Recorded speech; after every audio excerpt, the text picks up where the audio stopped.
Welcome to the notes on inequalities. So far, we've gotten very familiar with equations, so now it's time to learn about these inequalities.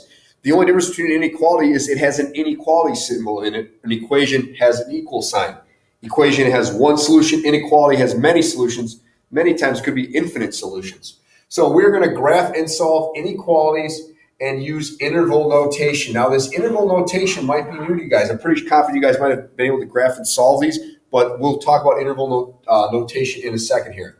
So here are our inequality symbols: the less than symbol, the greater than symbol. And then if it's got the line underneath, it means greater than or equal to, or less than or equal to here. Now, you guys might be familiar with graphing with the open circle, which means it doesn't include for less than or greater than, and then the filled in circle. But we are going to be using parentheses and brackets, and you'll find out why soon. So no more open circle or closed circle. If you see an open circle, we are going to use a parentheses if it goes that way. If it opens up, the graph goes this way, we're going to use a parenthesis that looks like that. So parentheses for open circles. And then instead of a filled in circle, we're going to use brackets. So no longer are we going to use open and closed circles. We will be using brackets. I can't say that enough, okay? Brackets where there was a closed circle, parentheses where it was open circle. So let's take a look at two inequalities and how we're going to graph them. The first one I want to take a look at is the inequality x is less than or equal to -7. So how do we graph these? Well, here's our number line at the bottom, and you can see that our number line starts at 0 in the middle. It goes off to the right. It goes to positive numbers, and it goes all the way to infinity. All right, there's the infinity symbol, and it never quite gets to infinity. So I'll put a parentheses after just because we never actually get there. Just like if it's less than, it doesn't include that number, or greater than. And negative numbers goes all the way to negative infinity. And I'll put a parentheses on this side because, again, we never actually get there. So now that we know that, how am I going to graph x is less than or equal to -7? Well, I start at -7, and it's less than or equal to. So I'm going to use a bracket. Okay, I'm going to use a bracket. All right. And then it's less than. Which numbers are less than -7? Some people think about this less than symbol as an arrow. It's pointing that direction. So I'm simply going to shade that way. And that is how I graph an inequality. Now, how to write it in interval notation. This is the part that's new. And I graphed it first because I think it's a lot easier to graph it. Then you just read the graph left to right. As we read this graph left to right, it goes to negative infinity, because it goes all the way there but doesn't quite get there. So we use parentheses, I do comma, and it goes to -7. Now it includes -7, so we put a bracket there. And that is how we write our solution in interval notation. All of those numbers from negative infinity to -7 are part of the solution, less than or equal to -7. Now let's take a look at another one here. How about x is greater than 5? Well, we know we're going to start at 5.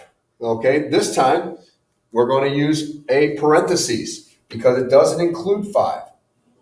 And then which way do the numbers get greater than 5? They get greater to the 5 to the right. So our solution would look like this on the graph. And then how would I write that in interval notation? Let's just read left to right. Well, we start with the parentheses. Then we've got the number 5. That's our key point. We put our comma, and where does it go? It goes all the way to positive infinity, but never gets there.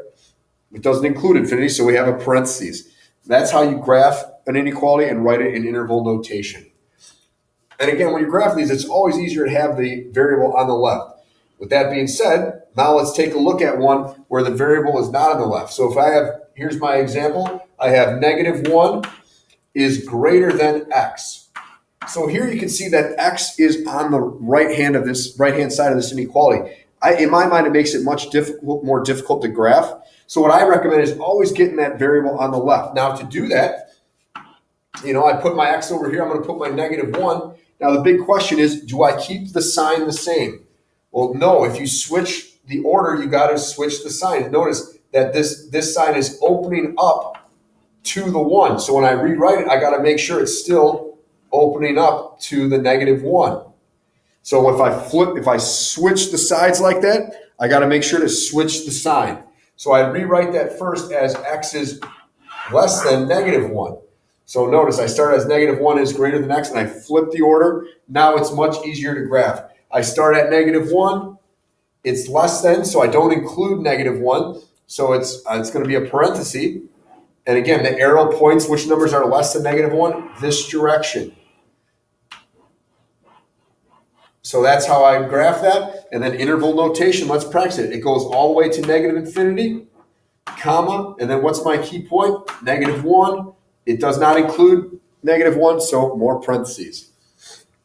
Okay, another example I want to have you guys take a look at is the following. If you see -4 is less than x, and x is less than or equal to 2. That's how you'd say that. Or you can say x is greater than 4 and x is less than or equal to 2. Again, breaking it into two parts. It's actually two inequalities. It's this inequality and it's this inequality. So we call that a compound because there's two in there.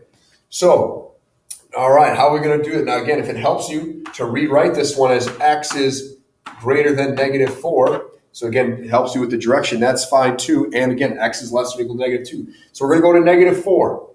It's greater than -4, or -4 is less than x. So it does not include -4. And our other key point is +2. Now it's less than or equal to 2. So I'm going to use a bracket.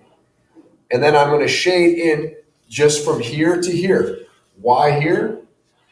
Because these are all the numbers that are greater than -4 and less than or equal to 2.